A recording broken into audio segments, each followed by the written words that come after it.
মুমিনদেরকে বলা হয়েছে তোমরা কখনো হতাশ হবে না, কারণ তাকদীর লেখা হয়ে গেছে, হতাশার কোনো কারণ নাই। একটা প্রবণতা আমরা সমাজে দেখছি আত্মহত্যার। ইয়াং জেনারেশনকে আমরা নসিহত করব যে ভুলেও নিজের জীবনকে বিসর্জন দিতে যাবেন। আল্লাহ রাব্বুল আলামিন আপনাদেরকে সৃষ্টি করেছেন তার ইবাদত করার জন্য এবং তার জমিনে তার দিনটাকে প্রতিষ্ঠা করার জন্য। খেলায় খেলায় আপনার জীবনটা নষ্ট করবেন না, ঠিক আছে ভাই? আল্লাহ বোঝার তৌফিক দান করেন। তো কলম সৃষ্টি করার পরে কিয়ামত পর্যন্ত সব লেখা হয়ে গেছে। এখন আমাদের এই পৃথিবীতে তো মানুষ ছিল না, ছিল? এদিকে মনোযোগ দেন। এই পৃথিবীতে কি আগে মানুষ ছিল? এই পৃথিবীতে আগে কি ছিল তাহলে বলেন? হ্যাঁ, মাশাআল্লাহ। এই পৃথিবীতে আগে কি ছিল? এখন ওরা নাই? সবার সাথেই কিন্তু একটা করে আছে। কমপক্ষে কয়টা করে? সবার সাথে কমপক্ষে একটা করে। আর কোন কোন জায়গা আছে যেখানে জিনের বড় বড় আখড়া আছে। পৃথিবীতে যে জায়গাগুলো থেকে ইসলাম বিরোধী অপতৎপরতাগুলো চলে, ওখানে জিনের আখড়া বেশি। আর কথা বুঝতে পারছেন? তো জিন জাতিকে আল্লাহ পাক ধ্বংস করে দিয়েছেন তাদের পাপের কারণে, আল্লাহ দ্রোহিতার কারণে, অবাধ্যতার কারণে। এখন আল্লাহ রাব্বুল আলামিন ইরাদা করলেন পৃথিবীতে আমাদেরকে সৃষ্টি করবেন, মানে মানুষকে সৃষ্টি করবেন। আল্লাহ পাক তার সমস্ত ফেরেশতাদেরকে একত্রিত করলেন। ঘটনাটা কিন্তু খুব ইন্টারেস্টিং। আমি জানি এখানে ওলামায়ে কেরামও আছেন, তবে আমি সবার জন্য প্রযোজ্য হয় এমন কথা বলারই চেষ্টা করছি, কারণ অনেকে হয়তো এগুলো নাও জানতে পারে। তো আল্লাহ পাকের ভাষায় আমি যদি বলি, আল্লাহ রাব্বুল আলামিন বলছেন, বা'দা আউযু বিল্লাহি মিনাশ শাইতানির রাজীম, ওয়াইয ক্বালা রাব্বুকা লিল মালায়েকা ইন্নী জাঈলুন ফিল আরদি খলিফা। হে নবী মুহাম্মদ সাল্লাল্লাহু আলাইহি ওয়াসাল্লাম, তুমি স্মরণ করো সেই সময়ের কথা যখন আল্লাহ তোমার রব সমস্ত ফেরেশতাদেরকে ডেকে বলেছিলেন যে ইন্নী জাঈলুন ফিল আরদি খলিফা, আমি জমিনে মানে পৃথিবীতে আমার খলিফা পাঠাতে চাই। কি পাঠাতে চাই? আরো জোরে বলেন। আল্লাহ পাক বলেননি পৃথিবীতে মানুষ পাঠাতে চাই, পৃথিবীতে নতুন কোনো মাখলুক পাঠাতে চাই। আমাদেরকে আল্লাহ পাক সম্মানের শব্দে সম্মানিত করেছেন, বিশেষায়িত করেছেন। আমাদেরকে বলেছেন আমরা আল্লাহর খলিফা, আমরা আল্লাহর খলিফা। এখন আমরা আল্লাহর খলিফা, কিন্তু পৃথিবীতে মানুষ খিলাফা শব্দ সহ্য করতে পারে। হ্যাঁ, কি অদ্ভুত না? এটা কোরআনের কি শেষের দিকে আছে না প্রথম দিকে আছে? সূরা বাকারার একদম শুরুর থেকে 3টা 4টা 5টা পৃষ্ঠা উল্টালে দেখবেন এই একটা আছে। কোরআন তাহলে শুরু থেকে কখনো খুলেও দেখেনি সে ব্যক্তি। প্রমাণ হলো এটা, সে খুলেও দেখে নাই, অথবা দেখলেও সে এড়িয়ে গেছে। আল্লাহ পাক আমাদেরকে বললেন যে পৃথিবীতে আমি আমার খলিফা পাঠাতে চাই। তাহলে আদম আলাইহিস সালামকে আল্লাহ পাক মুহাব্বতের শব্দে, সম্মানের শব্দে বিশেষায়িত করলেন কি বলে? সুবহানাল্লাহ, সুবহানাল্লাহ। আর খলিফা কাকে বলে এটা আমি আপনাদেরকে বোঝাচ্ছি একটা দোয়া থেকে। এই যে গাড়িতে করে আমরা বাসা থেকে আসলাম বা যখন কোনো সফরে যাই, আমরা একটা দোয়া পড়ি, সুবহানাল্লাযী সাখখারা লানা হাযা ওয়া মা কুন্না লাহু মুকরিনিন ওয়া ইন্না ইলা রাব্বিনা লামুনকালিবুন। এতটুকু তো পড়ি নাকি? বা এগুলো পড়তে হবে? বইমেলায় এসেছি শুধু লেকচার শোনার জন্য না, ছবি তোলার জন্য না। আজকে জীবনটা পরিবর্তন করার নিয়াত করে যাইতে হবে, ঠিক আছে ভাই? বই প্রকাশ করা, ছাপানো, বিক্রি করা, লেখা, এর চেয়ে বড় কথা আমার জীবনটা ইলমের আলোয় আলোকিত করা। আমি বই লিখলাম ধরেন একটা, আমার মধ্যে সেই আমল নাই, লাভ নাই। লাভ আছে? আমি বই ছাপাইছি 100, 200, 500, 1000, আমি নিজেই আমল করি না, হবে? আগে আমল জরুরি। ইলমের সাথে আমলটা খুব বেশি জরুরি। আলেম তাকেই বলা হয় যে ইলম অনুযায়ী আমল করে। তাহলে আল্লাহ পাক বলেন লিমা তাকুলুনা মা লা তাফআলুন, তোমরা এমন কথা কেন বলো যে আমল নিজেরাই করো না?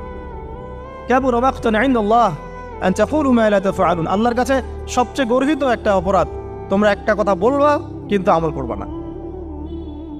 তো দোয়াটা মুখস্থ করবেন। এই দোয়ার নিচে একটা অংশ আছে, আল্লাহুম্মা আনতা সাহিবু বিস সাফারি। আমার কথাটা শুনেন, খলিফার অর্থটা বুঝেন। অনেকে তো অনেকভাবে ব্যাখ্যা করে আর কি। আল্লাহুম্মা আনতা সাহিবু ফিস সাফারি, আল্লাহ তুমি এই সফরে আমার সাথী।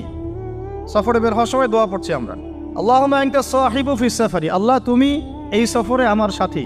ওয়াল খলিফাতু ফিল আহলি ওয়া মালি, আল্লাহ আমি তো বাসায় নাই, আমার বাসার আহাল মালের খলিফা হচ্ছে তুমি আল্লাহ। তাহলে খলিফা শব্দতে কি বুঝলেন?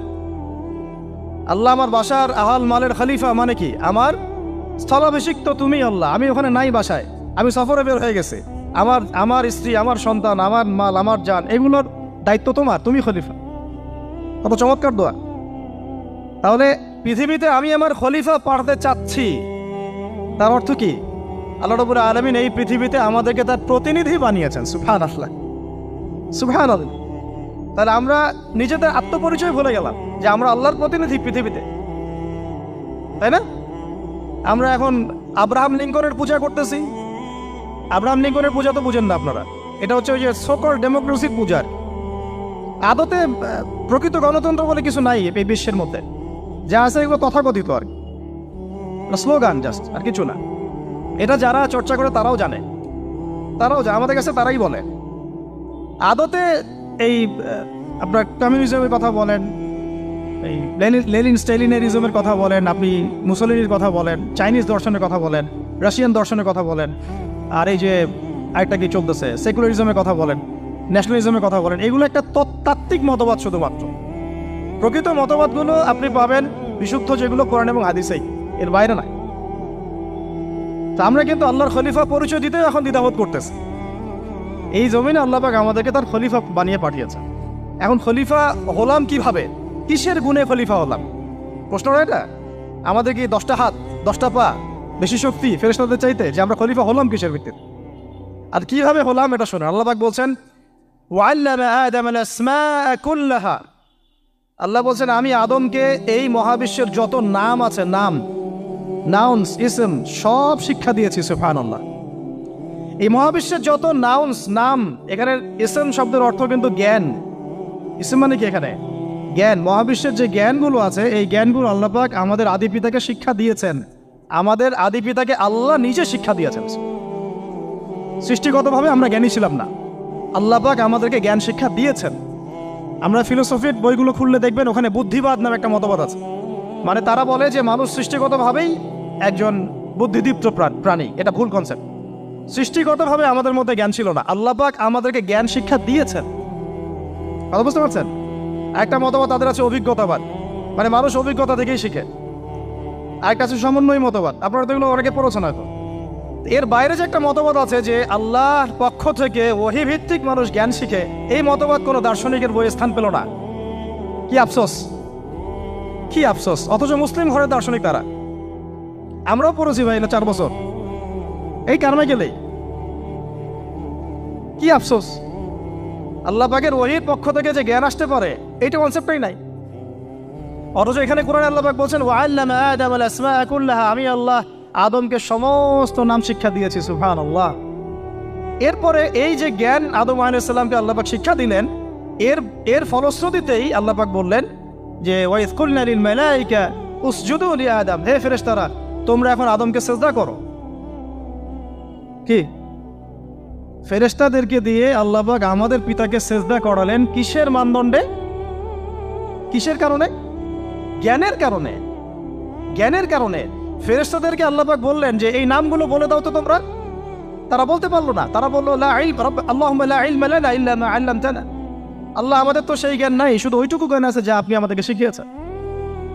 তখন আল্লাহ পাক বলেছিলেন যে আমি যা জানি তোমরা তো জানো না। আমি কি বলি নাই যে আমি আসমান জমিনের গায়েবের সব খবর জানি? তখন আল্লাহ বললেন যে তোমরা সবাই সিজদা করো আদমকে। তাহলে আমাদের পিতাকে খলিফা করা হলো, জ্ঞান শেখানো হলো, আল্লাহ পাক নিজে শেখালেন, ফেরেশতা মণ্ডলীদের দিয়ে সিজদা পর্যন্ত করালেন। কিসের মানদণ্ডে? আরো আসতে বলেন, জ্ঞানের মানদণ্ডে। এখন যদি আমরা একটু প্রশ্ন ছুড়ে দেই নিজ নিজ বিবেকে, আমরা কি সেই ওহীর 10টা সূরাও শিখেছি? 10টা পারা কি পড়া হয়েছে কখনো? 10টা সূরারও কি অর্থ জানি? অনেকে তো 10টা আয়াতের অর্থ জানি না। আমরা কি সেই ওহীর 10টা হাদিস শিখেছি? তাহলে আমরা কোথায় সম্মান খুঁজতেছি? পশ্চিমাদের কাছে? বলেন। সত্যি সবচেয়ে আফসোস লাগে আমার একটা জিনিস, যে মুসলিমরা আমরা এখন আমাদের আত্মপরিচয় ভুলে যাচ্ছি, আর আল্লাহ পাক আমাদেরকে যেখানে সম্মান রেখেছে ওইখানে সম্মান না খুঁজে আমরা অন্যের দাসত্বের সম্মান খুঁজতেছি। আল্লাহ আমাদেরকে বোঝার তৌফিক দান করে। এটা অজ্ঞতার কারণে হচ্ছে। আমাদের কাজ তাদেরকে সচেতন করা বা তাদেরকে মেসেজ পৌঁছে দেয়া। আমরা উগ্র পন্থা অবলম্বন করব, আমরা হিকমার সাথে প্রজ্ঞার সাথে মানুষকে বোঝানোর চেষ্টা করব, এগুলো বোঝানোর অংশ। এখন আচ্ছা, আরেকটা কথা আপনাদেরকে বলি, একটা কথা আমি মাঝখানে মিস হয়ে গেছে। এই যে আল্লাহ পাক আমাদেরকে খলিফা করে পাঠিয়েছেন, খলিফার কাজ কি? প্রশ্ন না, আমাদের কাজ কি তাহলে? এই কাজটা আল্লাহ পাক আবার ব্যাখ্যা করেছেন সূরা সদের মধ্যে। কোন সূরায়? সূরা সদ। সদ নামে একটা সূরা আছে, সূরা ইয়াসিনের আগে পড়ে পাবেন। তো এখানে আল্লাহ পাক আরো একজন নবীকে তার খলিফা বলেছেন। সেই নবীর নাম দাউদ আলাইহিস সালাম। কি নাম? আর দাউদ আলাইহিস সালাম কিন্তু এই জেরুজালেম থেকে, যেখানে এখন ওই জায়নিস্টরা বোম্বিং করে আর কি, নিরীহ মুসলিমদেরকে হত্যা করে বিগত 70 বছর থেকে, ওই জেরুজালেম থেকে কিন্তু দাউদ আলাইহিস সালাম বিশ্ব শাসন করেছিলেন। তার পরবর্তীতে তার সন্তান সুলাইমান আলাইহিস সালামও কিন্তু ওখান থেকেই বিশ্ব শাসন করেছিলেন। আর এখনকার বনু ইসরাইল দাবিদার এই জায়নিস্টরা, তারাও কিন্তু ওই ফিকিরই করছে, ওখান থেকে তারা বিশ্ব শাসন করতে চায় এবং তারা মনে করে তাদের একজন মাসিহ আসবে, সেই মাসিহ আসলে তারা বিশ্ব শাসন করবে। আমরা সেই মাসিহের নাম জানি মাসিহুদ দাজ্জাল। কি নাম? এই দাজ্জালকে ওরা ওদের সত্য মাসিহ মনে করে, আমরা জানি হচ্ছে মিথ্যা ভণ্ড প্রতারক মাসিহ, অথচ ওরা মনে করে এটা হচ্ছে সত্য মাসিহ। এই জায়গায় তারা ধোঁকা খাচ্ছে। অথচ সত্য মাসিহ হচ্ছেন ঈসা আলাইহিস সালাম, যিনি আবার শেষ জামানায় আসবেন এবং তার হাতেই এই মাসিহুদ দাজ্জাল মারা যাবে এবং তারপরে পুরো বিশ্বে আবার ওই খিলাফা কায়েম হবে, ওই যে খলিফা, ওটা সারা বিশ্বে কায়েম হবে। এই টাউন হলও বাদ যাবে না ইনশাআল্লাহ। এটা মানুষ মানতে চাচ্ছে না, কিন্তু মানুষ না মানলে কি? আল্লাহ পাকের নকশায় সব আঁকা আছে কখন কি হবে। কে কে কল্পনা করেছিল যে আজকে আপনারা বসে এখানে দিনের আলোচনা করবেন? কল্পনা করা যায় তো? যে শব্দগুলো আপনারা বলছেন এগুলো বললেই তো নাই গায়েব, এখন বলছেন। কেউ কি কল্পনা করেছিল যে হঠাৎ করে এমন একটা সময় চলে আসতে পারে? কেউ কিন্তু কল্পনা করেনি, আল্লাহ পাকের নকশায় ছিল। এখানে আমাদের একটা আফসোসের কথা, এখানে মাস্টার মাইন্ড আল্লাহ রাব্বুল আলামিন। প্রকৃত মাস্টার মাইন্ড কে? আমরা ক্রেডিট নেওয়ার প্রতিযোগিতায় ব্যস্ত হয়ে আছি এখন, কার কত ক্রেডিট নেওয়া যায়।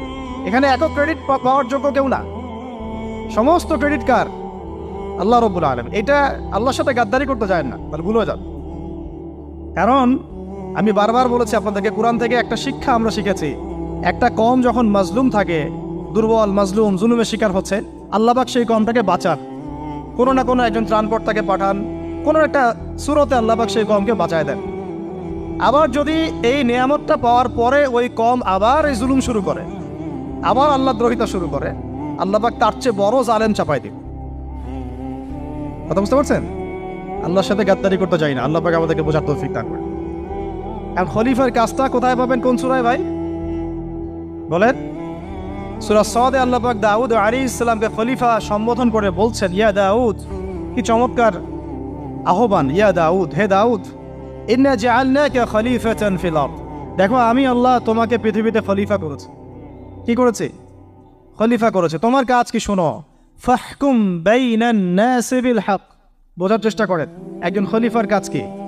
খলিফা মানে আল্লাহর প্রতিনিধি, জমিনে যে দায়িত্বশীল, অন্য মানুষের উপরে যে দায়িত্বশীল, তার কাজ ফাহকুম বাইনান নাসি বিল হক, মানুষের মাঝে ন্যায় বিচার প্রতিষ্ঠা করবে, এটা তোমার কাজ। তাহলে এখন যারা আমরা এই জায়গায় আছি বা ভবিষ্যতে আসব, আরও কাল আগাতে থাকবে, সময় আগাতে থাকবে, নতুন নতুন নেতৃত্ব আসবে, সবার ফাংশন একটাই, ফাহকুম বাইনান নাসি বিল হক। আমাদের কাজ হবে মানুষের মাঝখানে কি করা? ন্যায় বিচার, বিচার ফয়সালার ক্ষেত্রে ইনসাফ করা, ন্যায় বিচার করা। তো ন্যায় বিচার তো এখন জাদুঘরে আছে নাকি? হ্যাঁ, কোনো কোনো ক্ষেত্রে আমরা চাই না যে ন্যায় বিচার জাদুঘরে যাক, আমরা চাই আবারও ন্যায় এবং সাম্যের সমাজ প্রতিষ্ঠা। ইনশাআল্লাহ এরপর থেকে আমরা কোনো অন্যায় সহ্য করব না। ইনশাআল্লাহ এরপর থেকে আমরা কোনো জল্লাদতন্ত্র কায়েম করতে দিব না। আমাদের যা আছে তাই নিয়ে প্রতিবাদ হবে ইনশাআল্লাহ। কারণ এখনকার প্রজন্ম প্রতিবাদের ভাষা বুঝে। এখন যদি আপনারা আবার সেই প্রাচীন জুলুমের তন্ত্রে মন্ত্রে ফিরে যান, তাহলে আল্লাহর গজব চলে আসবে, বড় গজব। তো খলিফার কাজ কি ভাই? কি কাজ বললাম বলেন? মানুষের মাঝখানে ন্যায় বিচার প্রতিষ্ঠা করা। আচ্ছা, আরো আছে, আয়াত শেষ হয় নাই। আল্লাহ পাক বলছেন ওয়ালা তাত্তাবিউল হাওয়া। আর ন্যায় বিচার করতে গিয়ে নিজের দাসত্ব মানে প্রবৃত্তির অনুসরণ করো না। ন্যায় বিচার করতে গিয়ে নিজের প্রবৃত্তির অনুসরণ করো না, মন গড়া বিধানের অনুসরণ করো না। আমার মামা, আমার চাচা, আমার খালু পার করে দিও না। প্রবৃত্তির অনুসরণ মানে কি? মন যাচাই তাই করো না। ন্যায় বিচার করতে গিয়ে আল্লাহ পাকের বিধান মেনে চলো। আর সূরা মাইদাতে আল্লাহ পাক বলেছেন আয়াত নাম্বার 44, 45, 47-এ, ওয়ামান লাম ইয়াহকুম বিমা আনজালাল্লাহ ফাউলাইকা হুমুল কাফিরুন। যারা আল্লাহ পাকের হুকুম অনুযায়ী বিচার ফয়সালা করে না তারা কাফির। 45-এ গিয়ে আল্লাহ বলছেন ওয়ামান লাম ইয়াহকুম বিমা আনজালাল্লাহ ফাউলাইকা হুমুল ফাসিকুন। যারা আল্লাহ পাকের বিধান অনুযায়ী বিচার ফয়সালা করে না এরা ফাসিক, পাপাচারী। 47 নম্বর আয়াতে গিয়ে আবার বলছেন ওয়ামান লাম ইয়াহকুম বিমা আনজালাল্লাহ ফাউলাইকা হুমুজ জালিমুন। যারা আল্লাহর হুকুম বিধান অনুযায়ী বিচার ফয়সালা করে না এরা জালেম। তো কাফেরও বলেছেন আল্লাহ, ফাসিকও বলেছেন, জালেমও বলেছেন। তাহলে বিচার ফয়সালা করার ক্ষেত্রে আল্লাহ পাকের বিধানকে সর্বোচ্চ অগ্রাধিকার দিতে হবে। নিজের প্রবৃত্তির অনুসরণ করা যাবে না। যদি করে তাহলে কি হবে? ইউদিল্লাকা আন সাবিলিল্লাহ, তাহলে এটা তোমাকে আল্লাহর রাস্তা থেকে সরায় নিয়ে যাবে। এর ফলে কি হবে? জেনে রাখো, ইন্নাল্লাযীনা ইউদিল্লুনা আন সাবিলিল্লাহ লাহুম আযাবুন শাদীদ বিমা নাসু ইয়াউমাল হিসাব। এটা পড়ে দেয়, নিশ্চয়ই যারা আল্লাহ পাকের সরল পথ থেকে বিচ্যুত হয়ে গেছে তাদের জন্যে কাল কিয়ামতের মাঠে আছে আযাবুন শাদীদ। আযাবুন শাদীদ মানে কঠিন কঠিন যন্ত্রণাদায়ক শাস্তি, এই কারণে যে তারা কিয়ামতের দিনটাকে ভুলে গিয়েছে। শাদীদ এর অর্থটা কি এটা বোঝার জন্য আপনাকে সূরা হাদীদ পড়তে হবে। কোন সূরা? আসলে কোরআনের আয়াতগুলো হচ্ছে আকাশের তারার মতো। তারা দেখবেন আকাশের, তারা দেখাও সুন্নত। ইসলাম তো রসকসহীন ধর্ম না রে ভাই, সবকিছুই আছে এখানে। আসলে আমরা জানি না বলে আমরা মনে করি যে এখানে কোনো বিনোদনই নাই, তাই না? এই গান বাজনা না করলে কি হয়? মন শান্তি হয়? এরকম একটা ভাব। যদি আপনি কোরআনের ভিতর ঢুকে যান, আপনার হৃদয়ে এমন নূর আসবে, এমন তৃপ্তি আসবে যে ওগুলো আপনার শুনতে ইচ্ছা করবে না। আপনি কান বন্ধ করে ফেলবেন নিজেই, বলতেই হবে না। এখন কিছু নতুন ইসলামিস্ট আসছে, তারা এগুলোকে ইসলামের অন্তর্ভুক্ত বলে মনে করার দাবি করতেছে যে এগুলো তো নিষেধ নাই, এগুলো তো নিষেধ করা হয় নাই। কতটুকু জানেন ইসলাম সম্পর্কে? আপনি না জেনে কেন কথা বলেন? নবী সাল্লাল্লাহু আলাইহি ওয়াসাল্লাম রাস্তা দিয়ে হাঁটছেন, ওই সময় তো অনেক পূজা অর্চনা ইত্যাদি হতো মক্কায়। তো এখানে ঢাকঢোলের শব্দ আসছে। নবী সাল্লাল্লাহু আলাইহি ওয়াসাল্লাম নিজের 2 আঙ্গুল কানের মধ্যে ঢুকিয়ে দিলেন, দিয়ে পাশে একজন সাহাবী তাকে জিজ্ঞাসা করছেন হাঁটতে হাঁটতে হাঁটতে হাঁটতে, তুমি কি এখন আওয়াজ শুনতে পাচ্ছ? সাহাবী বলেন, না ইয়া রাসূলুল্লাহ, এখন আওয়াজ শুনতে পাচ্ছি না। তখন তিনি কান বের করলেন। এটা নবীর সুন্নত। আর আমরা নবীর সুন্নতকে উল্টাই দিচ্ছি কিভাবে দেখেন, আমাদের কানেই এখন ইয়ারফোন। উনি যেটা শুনে কান বন্ধ করতেন ওইটা আমরা কানে ঢুকায় রাখছি একবার। আল্লাহ আমাদেরকে বোঝার তৌফিক দান করেন। দেখেন, আমরা তো সবাই পাপী। আমার মনে হয় না আমরা কেউ নবী সাল্লাল্লাহু আলাইহি ওয়াসাল্লামের সুপারিশ ছাড়া পার পাবো, এমনটা মনে হয় না আমার। সবাই পাপী, আপনি আমি আমরা সবাই। তো যে নবীর সুপারিশ আমরা প্রত্যাশা করছি, সেই নবীর সুন্নতকে যদি এইভাবে অবজ্ঞা করতে থাকি তাহলে কি সুপারিশ পাবো ভাই? কি মনে হয় আপনাদের? অ্যাটলিস্ট সুন্নতকে তো সম্মান করতে হবে নাকি? আল্লাহ বোঝার তৌফিক দান করেন। আমি তাহলে যেটা বলছিলাম যে আল্লাহ পাকের বিধান অনুযায়ী বিচার ফয়সালা করতে হবে, এটা খলিফার কাজ। ন্যায় বিচার করতে হবে মানুষের মাঝখানে, এবং নিজের প্রবৃত্তির অনুসরণ করা যাবে না, তাহলে আল্লাহর পথ থেকে দূরে সরাই দেবে। এখানেই বললাম শাদীদ বুঝতে গেলে আপনাকে কোন সূরা পড়তে হবে? সূরা হাদীদ। আকাশের তারার কথা কেন বললাম? যে আকাশের তারাগুলো যদি মেলাতে পারেন দেখবেন বিভিন্ন শেপ তৈরি হয়। প্রত্যেকটা তারার অবস্থানের গাণিতিক একটা ব্যাখ্যা আছে। যারা অ্যাস্ট্রোনমি নিয়ে পড়াশোনা করেন তারা জানেন, এগুলা সবাই জানবেন না। প্রত্যেকটা তারাকে আল্লাহ পাক এত সূক্ষ্মভাবে স্থাপন করেছেন যে যদি সামান্য একটু ডানে বামে এগুলো সরে যায়, মহাবিশ্বের এই স্থিতিশীলতা নষ্ট হয়ে যাবে। এবং এটার কসমও আল্লাহ পাক কোরআনে করেছেন সূরা ওয়াকিয়ার মধ্যে। কোন সূরা? সূরা ওয়াকিয়াতে আল্লাহ পাক বলেছেন, ফালা উকসিমু বিমাওয়াকিইন নুজুম। আমি তারার অবস্থান স্থলের স্থিতির কসম করে বলছি। আল্লাহ পাক এর কসম করেছেন। কত গুরুত্বপূর্ণ জিনিস, ঠিক আছে? তো পরেরগুলো বললাম না। সূরা হাদীদ কেন পড়বেন? সূরা হাদীদ আল্লাহ পাক বলেছেন যে ওয়ানজালনাল হাদীদা ফীহি বাসুন শাদীদ। এই যে শাদীদ বুঝাতে গিয়ে হাদীদে আসছে। আল্লাহ পাক বলছেন যে আমি আল্লাহ পৃথিবীতে আসমান থেকে লোহা নাজিল করেছি। অবাক করার বিষয় না? লোহার খনি খুঁজতেছেন আপনারা মাটির নিচে, তাই না? আল্লাহ পাক বলছেন আমি লোহা নাজিল করেছি, আনজালনা, ঠিক যেমন ইন্না আনজালনাহু ফি লাইলাতুল কদর, আমি লাইলাতুল কদরে কোরআন নাজিল করেছি, আসমান থেকে নাজিল হয়েছে, তাই না? এরকমই ওয়ানজালনাল হাদিদা, আমি হাদিদ লোহা নাজিল করেছি, ফিহি বাসুন শাদীদ, যে লোহার মধ্যে আছে কঠিন শক্তি আছে। আয়রন যে অণু পরমাণুগুলো, এগুলোর শক্তি সবচেয়ে বেশি না? কেমিস্ট্রিতে আপনারা পড়েছেন। তাহলে এখন আল্লাহ পাক বলছেন কিয়ামতের দিন তাদের জন্য আযাবুন শাদীদ, যারা আল্লাহ পাকের খলিফার দায়িত্ব পালন করবে না, যারা খলিফার দায়িত্ব পেয়েও ন্যায় বিচার করবে না, ইনসাফ করবে না, প্রবৃত্তির অনুসরণ করবে, ঠিক আছে, আল্লাহর পথ থেকে বিচ্যুত হয়ে যাবে, তাদের জন্য কিয়ামতের মাঠে এই শাস্তি আছে। তাহলে আমরা কি খলিফা শব্দ বুঝতে পারলাম?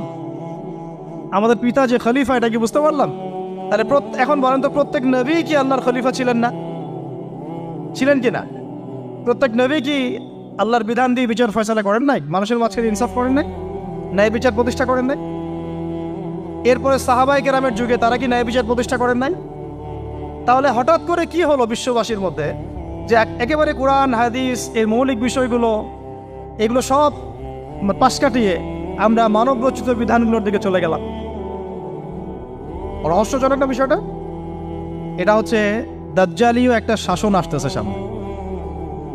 দাজ্জাল নিজেকে খোদা বলে দাবি করবে এবং সে সমস্ত মানব জাতিকে বোঝাবে যে সেই খোদা, নাউযুবিল্লাহ।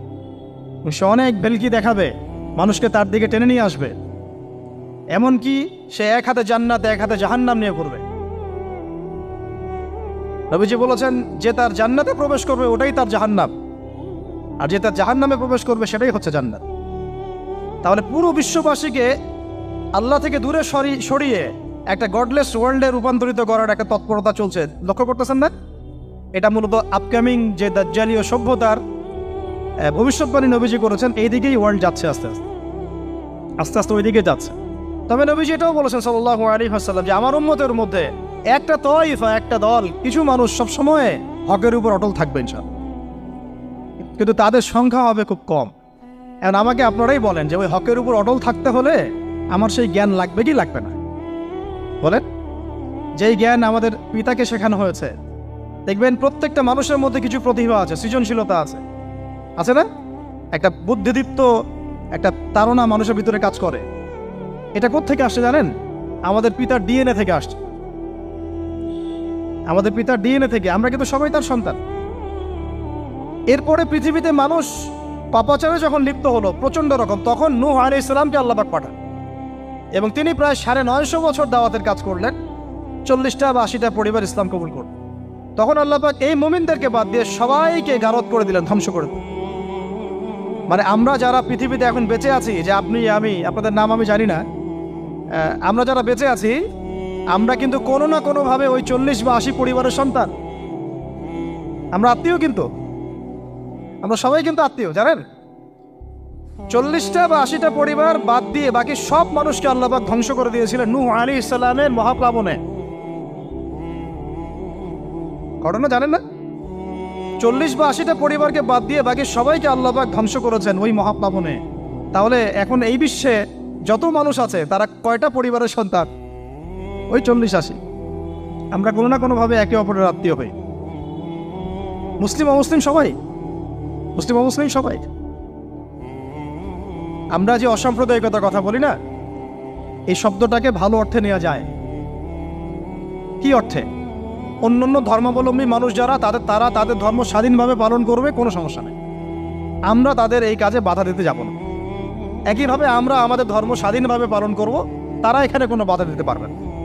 সিম্পল। তারা তাদের উৎসব তাদের মতো পালন করবে, আমরা আমাদের উৎসব আমাদের মতো পালন করব। না আমি মূর্তি পাহারা দিতে যাব, আর না আমি মূর্তি ভাঙতে যাব। সিম্পল। আমি পাহারাও দিতে যাব না, ভাঙতেও যাব না। সিম্পল। আমরা কি কুরবানিতে তাদেরকে বলতে পারবো ভাই আসেন আমার বাসায় দাওয়াত খান? এটা হয় কখনো? লাকুম দীনুকুম ওয়ালিয়া দিন, আপনাদের দিন আপনাদের, আমাদের দিন আমার। সিম্পল।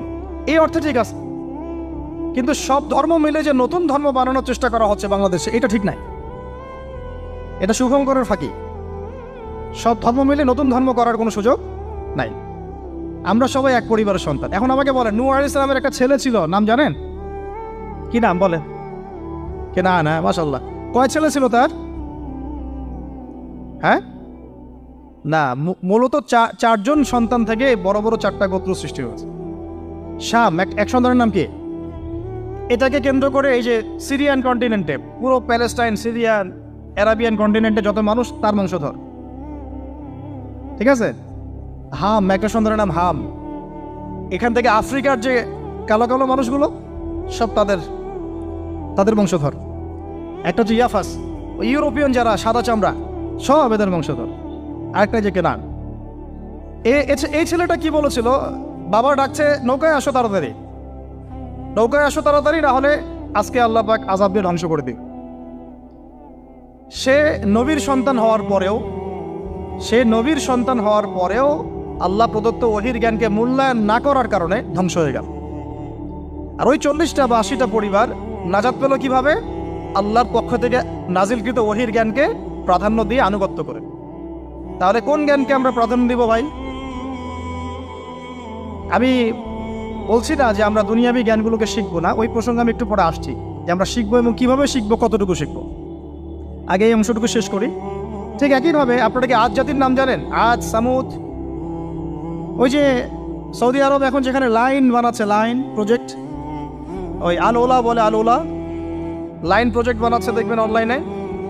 ওই জায়গা দিয়ে নবী সাল্লাল্লাহু আলাইহি ওয়াসাল্লাম তাবুক যুদ্ধের সময় গিয়েছিলেন। যাওয়ার সময় তিনি বলেছিলেন, তোমরা মাথা নিচু করে কান্নাকাটি করতে করতে এখান থেকে অতিক্রম করো। সাহাবীরা মাথার উপর কাপড় দিয়ে কান্নাকাটি করতে করতে জায়গাটা পার করেছেন, কারণ ওই জায়গায় সামুদ জাতি ছিল যাদেরকে ধ্বংস করা হয়েছে। ওটা হচ্ছে এখন পর্যটন স্পট। সুবহানাল্লাহ। তো আদ এবং সামুদ জাতিকে আল্লাহ পাক ধ্বংস করলেন, কিন্তু তাদেরকে করেন নাই যারা ওহীর জ্ঞানকে প্রাধান্য দিয়েছেন।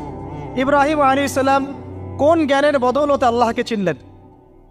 মানব রচিত জ্ঞান নাকি আল্লাহর পক্ষ থেকে নাজিলকৃত জ্ঞান? বলেন।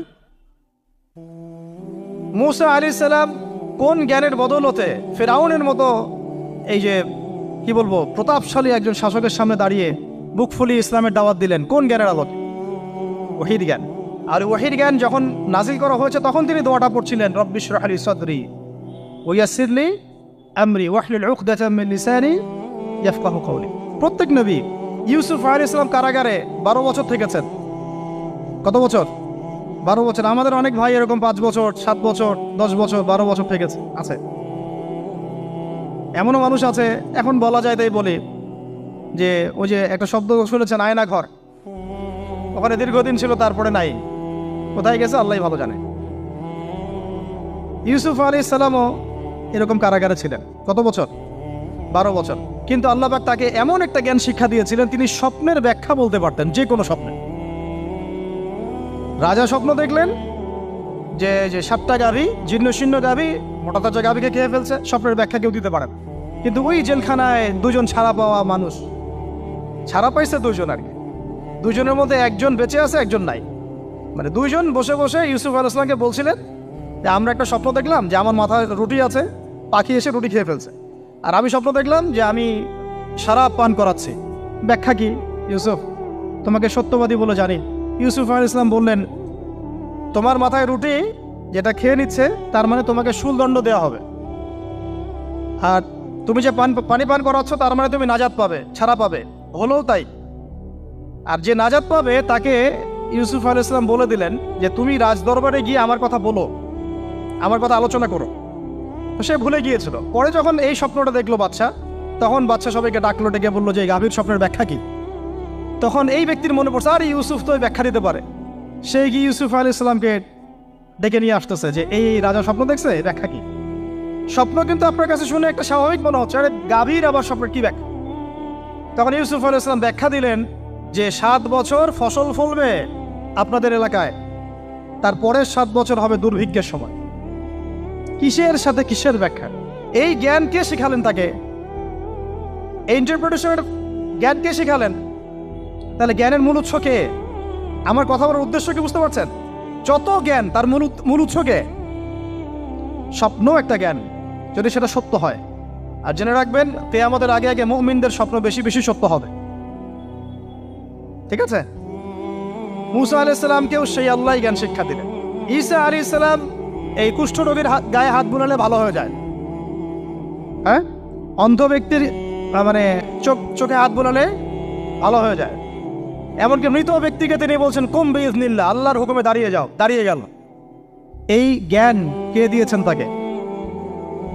দাউদ এবং সুলাইমান আলাইহিস সালাম এই যে পশু পাখির ভাষা বুঝেন, সুলাইমান আলাইহিস সালাম পিঁপড়ার ভাষাও বুঝেন। আপনাদের সায়েন্স কি পিঁপড়ার ভাষা বুঝে? হ্যাঁ, আমরা তো এখন সায়েন্সকে সবকিছুর মানদণ্ড মনে করি, তাই না? সায়েন্স যদি বলে হ্যাঁ তাহলে হ্যাঁ, না বললে না।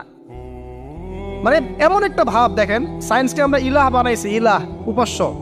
সায়েন্স যদি বলে যে পৃথিবী থেকে অমুক অমুক কোটি কোটি আলোকবর্ষ দূরে একটা গ্রহের সন্ধান পাওয়া গেছে, নাম দিল ধরেন যে আলফা এক্স ওয়াই জেড কিছু একটা, ওখানে হুড়পড়ি আছে, হ্যাঁ ওখানে দুধের সাগর আছে, মধুর সাগর আছে, তো মানুষ তখন বিশ্বাস করা শুরু করবে হ্যাঁ হ্যাঁ তাই তো, তাই থাকতেই পারে। নাসা বলেছে না হয়ে পারে, নাসা মন্তব্য করেছে না হয়ে পারে। ওরকম যদি বলে অনেক দূরে একটা আগুনের একটা বিশাল ইয়া পাওয়া গেছে, গ্রহ পাওয়া গেছে, ওখানে আযাব দেওয়া হয়, শাস্তি দেওয়া হয়, ওখানে অন্য মাখলুক আছে, ওদের ভাষায় এলিয়েন আর কি, মানুষ বিশ্বাস করে। এটা আল্লাহ পাক কোরআনে বলছেন যে সুলাইমান আলাইহিস সালাম পিঁপড়ার ভাষাও বুঝতেন, ওই কথা বিশ্বাস করতে চাচ্ছে না। সুলাইমান আলাইহিস সালাম বাতাসে ফ্লাই করতে পারতেন, এটা বুঝতে পারতেছে না, বিশ্বাস করে না। তাহলে ওই প্রযুক্তি না থাকলে এয়ারক্রাফট কিভাবে আবিষ্কার করলেন? যে প্রযুক্তিগুলো পৃথিবীতে চলে গেছে ইতিমধ্যে, ওগুলো ভবিষ্যতেও আসতে পারে। যেমন একটা প্রযুক্তির কথা বলি, সুলাইমান আলাইহিস সালাম বসে আছেন, একজনকে বললেন না সাবার রানী বিলকিসের সিংহাসন কে নিয়ে আসতে পারবে? একজন বললো যে আপনি উঠে দাঁড়াইতে যতক্ষণ সময় লাগে এর মধ্যে নিয়ে আসুন। উনি বললেন যে হবে না, এটাতে হবে না, তুমি স্লো, তুমি 3G 4G না, এত স্লো স্পিডে আমার হবে না। এই কথা বলেন নাই, মজা করলাম আর কি। আমাদের ইউটিউবাররা আবার এই অংশ কাট করে আবার প্রচার করে দিতে পারে। দেখেন কিসের সাথে কি ব্যাখ্যা করলো। কোরআনকে 3Gর সাথে তুলনা করলেন আবু তহাদ না, ব্যাস কাম সারা দেশে ওইটাই ইস্যু। তখন মহা মুসিবত, মানে বাঙালি জাতির মধ্যে দিন প্রচার করা। আমাদের সালাফদের ভাগ্য ভালো যে তারা আগেই, মানে এই প্রযুক্তি আসার আগেই দুনিয়া থেকে তারা চলে গেছে। মুশকিল না, যত ইস্যু এগুলোর কারণেই সৃষ্টি হয়। তো যাই হোক, প্রসঙ্গে আসি, কোথায় ছিলাম ভাই, যে কথা হারায় ফেললাম। হ্যাঁ, আরেকজন বললেন যে না, আপনি চোখের পলক ফেলতে যতক্ষণ লাগে এর মধ্যে দেখবেন সিংহাসন সামনে। সুবহানাল্লাহ, কি প্রযুক্তি বলেন! এই প্রযুক্তির সামনে কি বিশ্ববাসী যেতে পেরেছে? দেখেন সুলাইমান আলাইহিস সালামের বাতাসে ফ্লাই করাটা কিন্তু এখন পৃথিবীতে খুব কমন হয়ে গেছে। আমরা সবাই ফ্লাই করতেছি বাতাসে, তাই না? যদি আপকামিং কোনো সময় আপনি দেখেন যে এইরকম চোখের পলকেই একটা বস্তু আরেকটা জায়গা থেকে এক জায়গায় চলে আসতেছে, আমি অবাক হব না ইনশাআল্লাহ। কারণ কোরআনে অতীতে এই ঘটনার দলিল আছে। বুঝাতে পারতেছি না? এক কথায় সমস্ত জ্ঞানের মূল উৎসকে। এরপরে আসেন, অত আর লম্বা করছি না, আমাদের নবী মুহাম্মদ সাল্লাল্লাহু আলাইহি ওয়াসাল্লাম আসেন, আমরা তো তার উম্মত। 23 বছরে, একটু মনোযোগ দেন, এটা আলোচনার লাস্ট পার্ট, ঠিক আছে? 23 বছরে তিনি পুরো জাহেলিয়াতকে পরিবর্তন করে দিয়েছেন। কত বছরে? 23 বছর। আপনারা কি জানেন যে আইয়ামে জাহিলিয়াতে আসলে কি কি সমস্যা ছিল? কেন ওই যুগটাকে আমরা জাহিলিয়াত বলি? বেসিক্যালি 5-6টা সমস্যা ছিল। কয়টা? 5-6টা। 1 নম্বর শিরক। 1 নম্বর কি? আমার সাথে বলেন। শিরক আমাদের ওয়ার্ল্ডে নাই, এটা তো গ্লোবাল শিরক চলতেছে এখন। শুধু ধর্মীয় শিরক চলতেছে না, কিন্তু এখন শিরক হচ্ছে পলিটিক্সে, শিরক হচ্ছে ইকোনমিক্সে, শিরক এডুকেশনেও আছে, শিরক কালচারের মধ্যেও আছে। কথাগুলো বুঝতে হবে একটু গভীরভাবে। তখন সমস্যা ছিল রিবা, সুদ। এখন নাই। রিবা ছাড়া কোনো সিস্টেম আছে এখন ওয়ার্ল্ডে? আমি গতকালকে একটা হাদিস মোতালা করছিলাম সুদ সংক্রান্ত। নবীজি বলেছেন সাল্লাল্লাহু আলাইহি ওয়াসাল্লাম যে একটা যুগ আসবে সামনে, সুদবিহীন কোনো মানুষই চলতে পারবে না। যে চলতে চাইবে তার গায়েও সুদের ছিটা ফোটা গিয়ে লাগবে। আসে নাই সেই যুগ? সুবহানাল্লাহ, কিভাবে তিনি এত স্পেসিফিকলি কথাগুলো বলতে পারেন? নিশ্চয়ই তিনি এমন একজন সত্তার কাছ থেকে জ্ঞান পেয়েছেন যিনি সব জানেন, অতীত বর্তমান ভবিষ্যৎ, তাই না? এমনকি নবীজি বলেছেন ইমামুল মাহদির সময় যে 10 জন ঘোড়সাওয়ার বের হবে এবং তারা গিয়ে খোঁজ নিতে যাবে যে দাজ্জাল বের হয়েছে কিনা, নবীজি বলছেন আমি সেই 10 জনের নামও জানি, তাদের বাবার নামও জানি। সুবহানাল্লাহ, সুবহানাল্লাহ। কিয়ামতের মাঠে আলী রাদিয়াল্লাহু আনহু, আবু বকর রাদিয়াল্লাহু আনহু, ওমর, উসমান রাদিয়াল্লাহু আনহুম আজমাইন, তাদের হিসাবটা কেমন হবে ওইটাও নবী সাল্লাল্লাহু আলাইহি ওয়াসাল্লাম আগেই বলে দিয়েছে। সবচেয়ে দ্রুত হিসাব হবে এই উম্মতের আলী ইবনে আবি তালিব রাদিয়াল্লাহু আনহু। যাবেন, বেরোবেন, শেষ। কি মানুষ, তার জীবনীটা পড়ে দেখবেন। আমি শেষের দিকে বলে দিব আপনাদেরকে আজকে, এবং এটা রেকর্ডেড থাকবে, ইনশাল্লাহ অনলাইনে দিয়ে দিব, যে আপনারা কোন কোন সাবজেক্টের বই কিনবেন। বইমেলা তো শুধু মানে আসলেন একটা র্যান্ডমলি বই কিনলেন এমন না, টপিক ধরে ধরে সাবজেক্ট ওয়াইজ বই কিনতে হবে। ঠিক আছে ভাই? বই কেনার পিছনে টাকা পয়সা খরচ যদি না করেন, মানে দিনের জন্য অর্থ ব্যয় করার মানসিকতা না থাকে, এলেম পাওয়া যাবে। অনেক মুহাদ্দিস নিজের গায়ের জামা খুলে দিয়ে পর্যন্ত বই নিয়ে বাসায় গিয়েছে, জানেন? তাদের সমস্ত সম্পত্তি বিক্রি করে দিয়েছেন বই কেনার জন্য। আজকে সকালে আমাদের এক ভাই মজাকারা করছিলেন যে আমারই এক ওস্তাদ, বাংলাদেশের অনেক বরেণ্য একজন আলেমে দিন, প্রবীণ আলেমে দিন, তার কথা আলোচনা হচ্ছিল যে তিনি কিতাব পড়তে পড়তে পড়তে হঠাৎ একটা কিতাব তিনি খুঁজে পাচ্ছেন না। তো ছাত্রদেরকে পাঠালেন যে খুঁজে নিয়ে আসো তো, কোথায় আছে, কেউ খুঁজে পায় না। তিনি নাকি ওযু করে এসে নামাজ, 2 রাকাত নামাজ পড়ে বাচ্চার মতো হাউমাউ করে কান্নাকাটি শুরু করলেন, আল্লাহ আমার সেই কিতাব কোথায় গেল, আমার কিতাবটা এনে দেয়।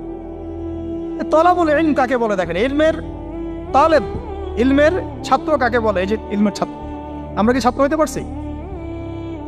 একটা বইয়ের দাম যদি দেখি 100 টাকা, বাস আমাদের গায়ে লাগে। 100 টাকা দিয়ে তো আপনার গার্লফ্রেন্ডকে নিয়ে বসতে গায়ে লাগে না, বসলে তো 500 টাকা চলে যায়। আর এখনকার মেয়েরা তো খায়ও বেশি, ডেটিংয়ের সময় আর কি, তাই না? অনেকে দেখা যায় যে এটাকেই প্রফেশন বানায় ফেলছে না। জিনা থেকে বাঁচতে হবে, জিনা থেকে বাঁচতে না পারলে কলবে আল্লাহ নূর আসবে না। আল্লাহ পাক আমাদের কথাগুলো বোঝার তৌফিক দান করেন, আমিন। জিনা, আবার বলছি, জিনা থেকে বাঁচতে হবে, অন্যথায় কলবে নূর আসবে না। আল্লাহ পাক আমাদেরকে বোঝার তৌফিক দান করেন, আমিন। কোথায় ছিলাম ভাই? বলেন। 1 নাম্বার কি ছিল? শিরক। 2 নাম্বার রিবা, সুদ। ওইটা বলতে গিয়ে হাদিসটার কথা বলেছিলাম। এই সুদটা কি এখন বেশি না কম? এখন সুদ মানুষ খাচ্ছে, যুক্তিও দিচ্ছে যে এই যুগে এখন সুদ না খাইলে কি চলে। একদিন একটা মসজিদে বয়ান করছিলাম, তো মসজিদে বয়ানের মাঝখানে একজন দাঁড়ায় গেল, দাঁড়ায় আমাকে বলছে যে ওস্তাদ, হুজুর বুঝলাম আপনার সব কথা ঠিক আছে, এখন আমার 1 লাখ টাকা ধার লাগবে, আমি কোত্থেকে নিব? বলেন, আসলে উত্তর দিবেন কি? হ্যাঁ, সুদের ক্ষতিকর বিষয়গুলো যেমন বলতে হবে, সুদবিহীন ব্যাংকিং সিস্টেম এবং অর্থনৈতিক ব্যবস্থাও তো চালু করতে হবে। সেটা কি? সেটা হচ্ছে যাকাত। সেটা কি? যাকাত, সাদাকা এবং কর্জে হাসানা, এগুলো তো চালু করছি না আমরা শুধু কথা বলছি তাত্ত্বিক যে সুদ হারাম। আমিও তো অনেক জায়গায় বলছি, কারণ বলতে হচ্ছে, না আপনারা জানাতে তো হবে। সুদের পাপের সবচেয়ে নিম্ন শাখা হচ্ছে মায়ের সাথে জেনা করা, সর্বোচ্চ শাখা হচ্ছে আল্লাহ এবং তার রাসূলের সাথে যুদ্ধ করা। একটা হাদিস বুখারীতে এরকমও আসছে, বুখারীতে কি তিরমিজিতে, আমি রেফারেন্সটা বলে যাচ্ছি, তবে হাদিসটা সহিহ। নবী সাল্লাল্লাহু আলাইহি ওয়াসাল্লাম বলেছেন, যে ব্যক্তি 1 দিরহাম সুদ খায় সে যেন 36 বার জেনা করে। আর আপনারা তো জানেন, এটা আমার বলার দরকার নাই, 4 শ্রেণীর মানুষকে নবীজি অভিশাপ দিয়েছেন, যে নিজে খায়, তারপরে যে সুদ দেয়, যে লিখে রাখে, যে সাক্ষী থাকে। তা আমি বলতে যাচ্ছি, আইয়ামে জাহিলিয়াতে এই সুদটা ছিল, আমাদের এই বর্তমান ওয়ার্ল্ড অ্যাফেয়ার্সে নাই। বাংলাদেশ একটা কান্ট্রি হিসেবে চিন্তা করবেন না, আপনি গ্লোবালি চিন্তা করবেন, কারণ এখন একটা দেশ স্বতন্ত্রভাবে চলতে পারে না। ওয়ার্ল্ড ব্যাংকের সাথে আপনাকে ডিল করতে হবে, IMF এর সাথে। আমি যদি প্রেসিডেন্ট হই, তাও আমাকে করতে হবে, আপনি হলে আপনাকে করতে হবে। তো কথা বলে তো শুধু কথা বলে লাভ নাই, আপনার বিকল্পটা কি? আসলে বিকল্প ব্যবস্থাটা কি, এটা তো মূল কথা। ইকোনমিক্স নিয়ে কতগুলো কিতাব আছে এখানে, ইসলামিক ইকোনমিক্স নিয়ে আমরা কতগুলো কিতাব ছাপাইছি, বর্তমান ওয়ার্ল্ড অ্যাফেয়ার্স নিয়ে আমরা কতগুলো কিতাব ছাপাইছি। নবী সাল্লাল্লাহু আলাইহি ওয়াসাল্লাম বলেছেন, শেষ জামানার সবচাইতে আমার উম্মতের উপর ভয়াবহ ফিতনা হচ্ছে মাসিহুদ দাজ্জাল। কি নাম বলে? এখন আপনি আমাকে মাদ্রাসার পুরো সিলেবাসে এই কন্টেন্টে আমাকে দাজ্জাল নিয়ে একটা ফ্যাকাল্টি দেখান, আছে? কয়টা কিতাব আছে?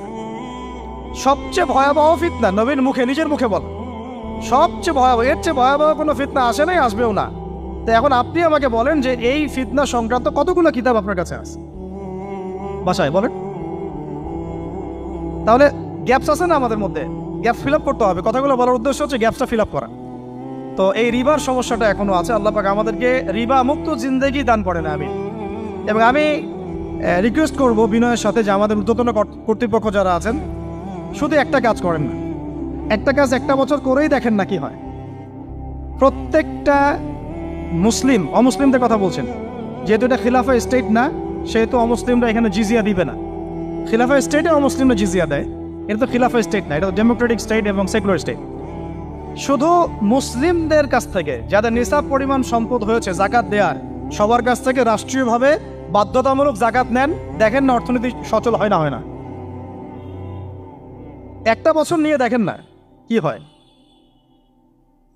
কেউ এই উদ্যোগ গ্রহণ করতে পারতেছে না। কেন হচ্ছে না আমরা বুঝতে পারতেছি না। কর্জে হাসানার এনজিও চালু করা যায়। আমরা অনেক সংগঠন করছি, সোশ্যাল, অরাজনৈতিক ইত্যাদি রাজনৈতিক। আমরা ইকোনমিক এনজিও খুব একটা করতে পারছি, কিন্তু এই জায়গাগুলো দখল করে ফেলছে। দেখেন কারা কারা, নাম বলতে যাচ্ছি না। এবং যারা যারা দখল করছে তারা কিন্তু এখন রাষ্ট্রের অনেক বড় বড় জায়গা হস্তক্ষেপ করতেছে। ইভেন ট্রান্সজেন্ডারের মতো ইস্যু কিন্তু তারা ঢুকাই দিচ্ছে, ঢুকায় না। উত্তরবঙ্গ জুড়ে, পুরো উত্তরবঙ্গ ঘুরে আসেন, দেখেন কাদের তৎপরতা বেশি। নীলফামারীতে সফর করে দেখলাম যে ওখানে একটা গ্রামের মধ্যে 24টা এনজিও কাজ করতেছে, শুধুই সব। তারপরে মানুষ তামাক চাষ করে খাচ্ছে। একটা দল দাবি করতেছে নবী সাল্লাল্লাহু আলাইহি ওয়াসাল্লাম ছাড়াও আরও নাকি নবী আসতে পারে, নাউযুবিল্লাহ। এবং ওই যে মির্জা গোলাম আহমেদও তাদের অন্তর্ভুক্ত। মানুষ ওই দলের নাম লেখাচ্ছে চাকরির জন্য, ব্যবসা করতেছে তারা দেশের মধ্যে। আরে ভাই, শুধুমাত্র তাত্ত্বিক কথাবার্তা না, আসলে আমাদের সংগ্রামটা কিন্তু বহুমুখী। শুধু ইলম অর্জন তো একটা বেসিক জিনিস, এই বেসিকটাই এখনো হচ্ছে না আমাদের। ইলম অর্জনটা বেসিক জিনিস, এটাই হচ্ছে না। এরপরে আপনার অর্থনীতি সমৃদ্ধ করা, সংস্কার করা, সমাজ সংস্কার করা, রাজনৈতিক অঙ্গনগুলোর মধ্যে যে অরাজকতা, এগুলোকে সংস্কার করা, কত কাজ আমাদের। কিন্তু আমরা কিন্তু একটা জায়গাতেও স্থির নাই। ইভেন একটা মাসালাতেও আমরা এক জায়গায় আসতে পারতেছি না, ঐক্যবদ্ধ হতে পারতেছি না। আমরা খুবই ব্যাকডেটেড চিন্তা করতেছি এই জায়গাতে।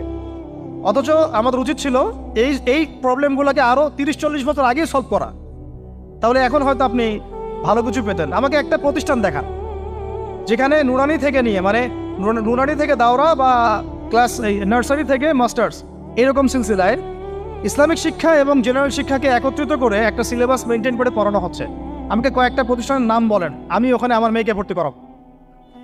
আমাকে দেন, রেডিমেড দেন,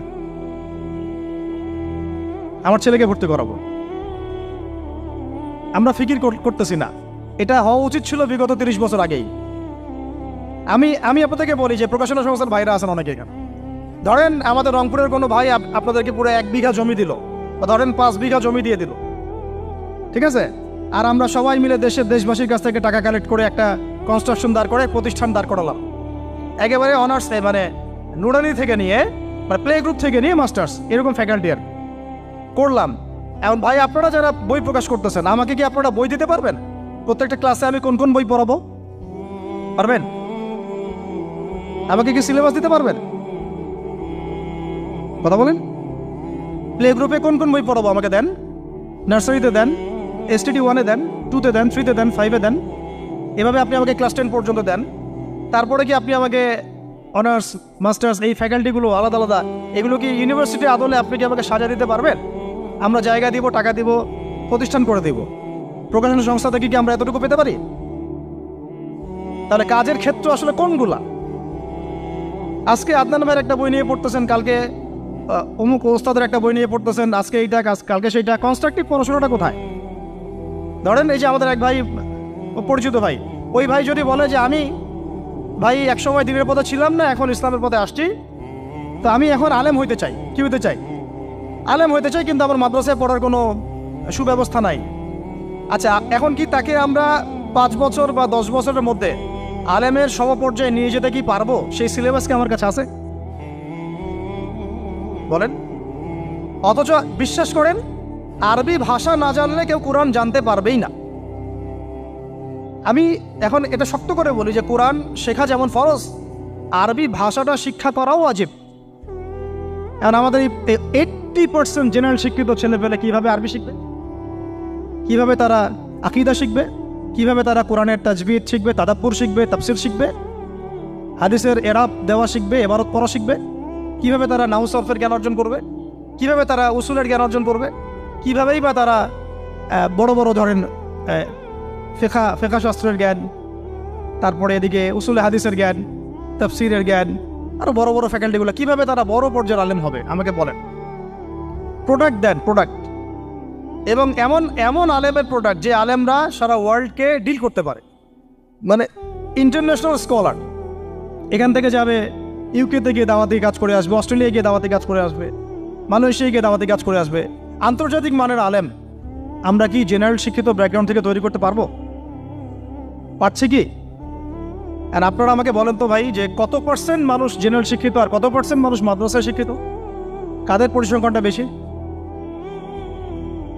তারা কি, তাদের কোনো অবদান রাখার কোনো সুযোগ নাই? এখন যদি এই ক্লাসিক্যাল পড়াশোনা না হয়, ইলমের এই গভীরতায় না যায় এবং বড় বড় ওলামায়ে কেরামদের সোহবতে তারা না আসে, তাহলে কিভাবে তারা বিশুদ্ধ ইসলাম শিখবে আর প্রচার করবে আর প্রতিষ্ঠা করবে? তো প্রশ্ন কিছু করে গেলাম, আজকে প্রশ্নগুলো রেখে যাচ্ছে এই কারণ 1 নম্বর সাবজেক্ট ভাই কোরআনের তেলাওয়াত শিখতে হবে। রাজি আছেন তো ইনশাল্লাহ?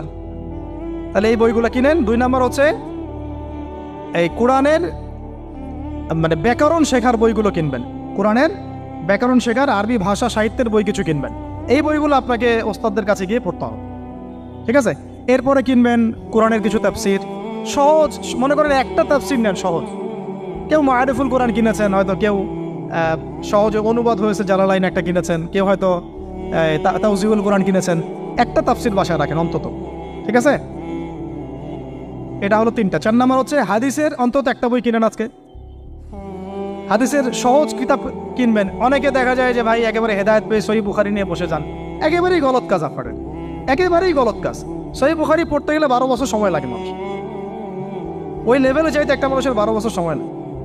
ওটা সবার প্রথমে ওটা খুললে তো আপনি হাদিস বুঝবেনই না, মনে হবে যে হাদিস কোরআনের সাথে সাংঘর্ষিক, এরকম মনে হবে।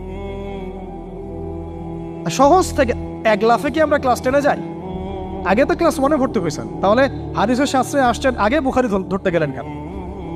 সবার আগে আপনি মৌলিক কিছু হাদিসে আরবাইন কিনেন, ফয়জুল কালাম কিনেন, আস্তে আস্তে আপনি বুলুগুল মারামে যান, রিয়াদুস সালিহিনে যান, মিশকাতে যান, আস্তে আস্তে আপনি তিরমিজি নাসাই করতে করতে সহিহ বুখারীতে যাবেন, সমস্যা নাই, ঠিক আছে? হাদিস আরেকটা বললাম, কটা হলো? 4টা 5টা, হ্যাঁ? আগে বল কি, কোরআন, আরবি ভাষা সাহিত্য, তারপরে তাফসীর আর হাদিস, 4টা বলেছে। 5 নম্বর হচ্ছে সিরাত। 5 নম্বর কি? নবীর জীবনী যে পড়ে নাই সে নবীকে চিনে না। নবীর জীবনী না পড়লে না কোরআন বুঝতে পারবে না আর হাদিস বুঝতে পারবে।